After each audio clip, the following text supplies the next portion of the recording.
Welcome to Gayatri kitchen. ఈరోజు recipe మురుకులు. ముందుగా ఒక గ్లాస్ పప్పులను పొడి చేసుకోవాలి.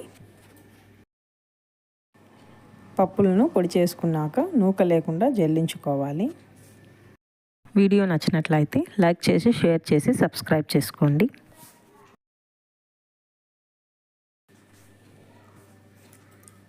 ఇలా పిండి అంతా జల్లించుకున్నాక ఇందులోకి 4 కప్పులు బియ్యం పిండి వేసుకోవాలి. ఏ కప్పుతో అయితే మనం పప్పులు తీసుకున్నామో అదే కప్పుతో 4 కప్పుల బియ్యం పిండి వేసుకోవాలి. ఇది డ్రై పిండి అండి. నేను మార్కెట్లో దొరికే బియ్యం పిండినే వాడుకుంటున్నాను.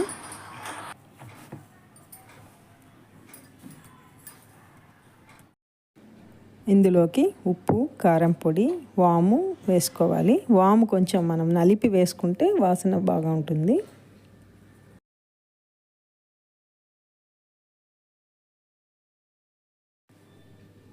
ఇప్పుడు వెన్న వేసుకోవాలి. వెన్న లేనప్పుడు మనం 2 స్పూన్ల ఆయిల్ని వేడి చేసి వేసుకున్నా సరిపోతుంది.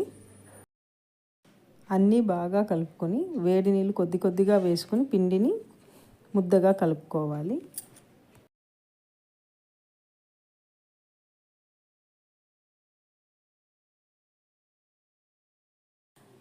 నీటిని కొద్ది కొద్దిగా వేసుకునే కలుపుకోవాలి. మొత్తంగా నీరు వేసి కలుపుకుంటే పిండి లూజ్గా వచ్చేస్తుంది. కాబట్టి కొద్ది కొద్దిగా వేసుకుని ఎంత బాగా కలుపుకుంటే మనకు మురుకులు అంత మృదువుగా వస్తాయి.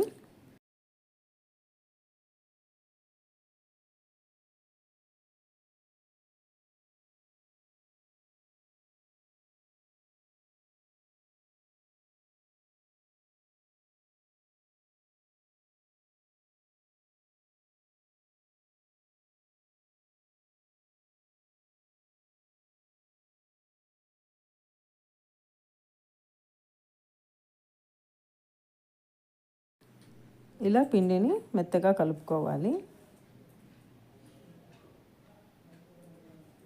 మనం వేళ్ళతో ఇలా నొక్కితే అలా పిండి లోపలికి వెళ్ళాలి. అలా ఉంటే మనకు మురుకులు ఒత్తుకోవడానికి ఈజీగా ఉంటుంది. ఇప్పుడు మురుకుల గిన్నెకు చుట్టూ ఆయిల్ కొద్దిగా అప్లై చేసి పిండిని పెట్టుకొని మురుకుల మాదిరిగా ఒత్తుకుందాము.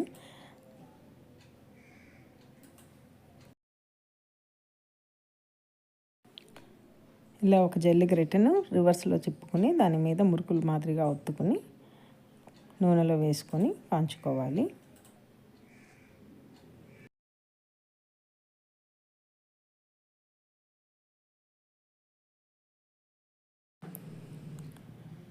ఇలా మురుకుల్ని నూనెలో వేసుకొని కాంచుకోవాలి. ఎక్కువగా మురుకులు వేసుకుంటే అన్నీ ఒక దగ్గరకు చేరి విరిగిపోతాయి. కాబట్టి కొద్ది కొద్దిగానే వేసుకోవాలి.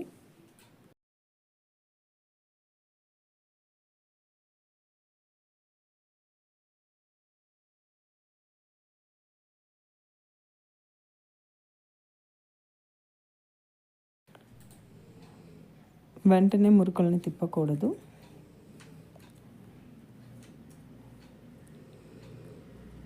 ఇలా బుడగలన్నీ తగ్గిపోయాక మనము ఒక సైడ్ నుంచి ఇంకొక సైడ్కి తిప్పుకొని కాల్చుకోవాలి.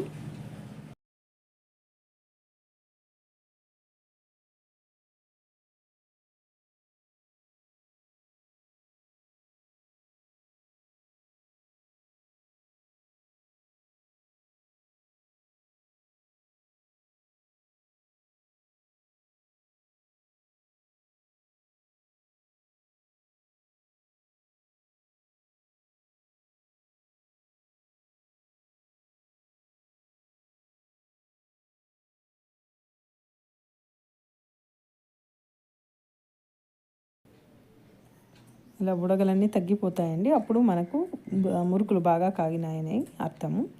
ఇలా ఒక్కొక్కటిగా తీసుకొని పక్కన పెట్టుకోవాలి. మిగతా పిండినంతటి కూడా ఇలా మురుకులుగా వేసుకొని కాల్చుకోవాలి.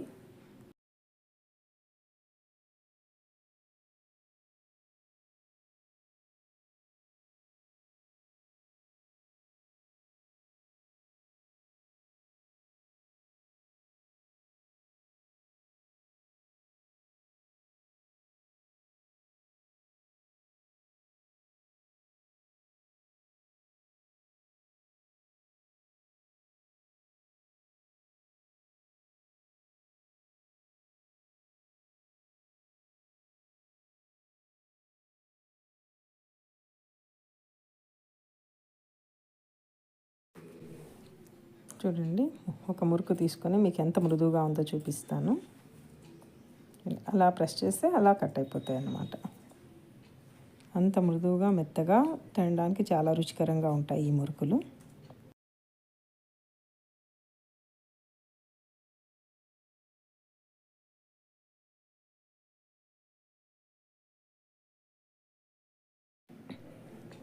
Thanks for watching.